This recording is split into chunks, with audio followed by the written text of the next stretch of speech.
How to handle crash talk. Hey everyone, it's McLean, and you're going to get a lot of clients asking you about the housing crash, or is the housing market going to crash? And they're really adamant and confident in their future prediction that the housing market is going to crash. And so how you handle this comment, it's really not a question, a comment from your clients and from the marketplace makes a big difference, and I'm going to help you out with that. See, you have to understand something about a housing crash. The hallmarks of a housing market crash is a massive decline in home values. And so if you can define what are the hallmarks of declining home values, you'll find that you're going to see a massive increase in supply. Now, right now, we're not seeing a massive increase in supply. We're seeing a massive rate of increase compared to last year and the previous year, but we had an all-time low inventory levels. So if you can explain to your clients the hallmarks of a crash are the following. Builders have overextended themselves. So builders overbuilt the marketplace. Builders have overdeveloped lots to build on in the marketplace and are flooding the market with homes that they have started to build or need to build that haven't sold yet. And in my marketplace, I haven't seen that happen. Builders, after the last crash, have been more conservative and made sure that they didn't overextend themselves. So that hallmark is not present in most marketplaces. Number two hallmark of a housing market bubble crash is variable rate loans. So if you look at 2008, we had a lot of loans that went from a low interest rate to a high interest rate, which drastically changed homeowners' mortgage payments and forced them to put their homes on the market.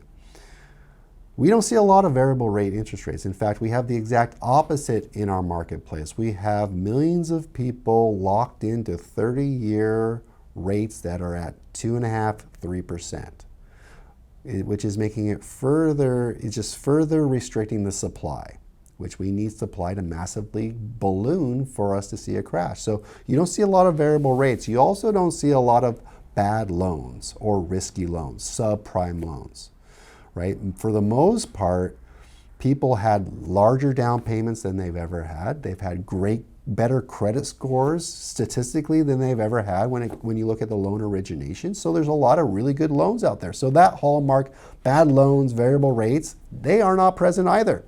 The third thing, hallmark of a housing bubble, are an increase in foreclosures, short sales, people underwater, their homes are worth less than they owe. That's not present right now. Foreclosure rates are really low, so we don't have to be concerned with that.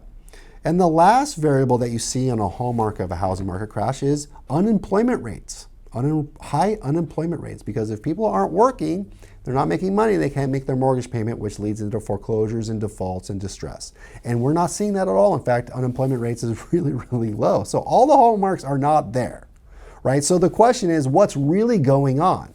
Well, what's true is, and this is where your client and the marketplace, they're right, something's going on.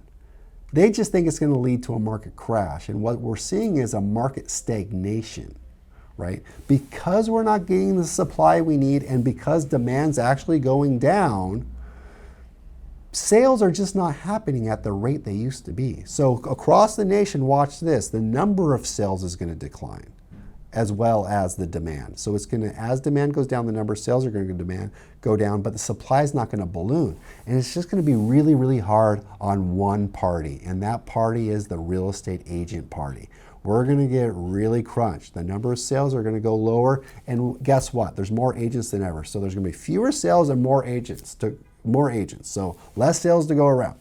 So agents that are at risk right now are agents with a really high expense marketing budget. Lots of expenses, lots of marketing budget. Their broker doesn't help them out with anything. They have to take on everything. They're going to really struggle because it's going to be harder and harder for them to get a qualified lead source. Right? And so agents that are going to do really well are agents that have access to really good lead sources and get quality leads and have really good support that's covered by their brokerage that invests in them, so they can go out there and do their job and build really good relationships. So it's going to be tough times for a lot of agents, but agents that are in the right environment with the right systems and lead generating tools are going to do really, really well. So that's how you handle all of the crash talk. Stay with it, because the agents that survive, that avoid ruin in the next couple of years, are going to do really, really well.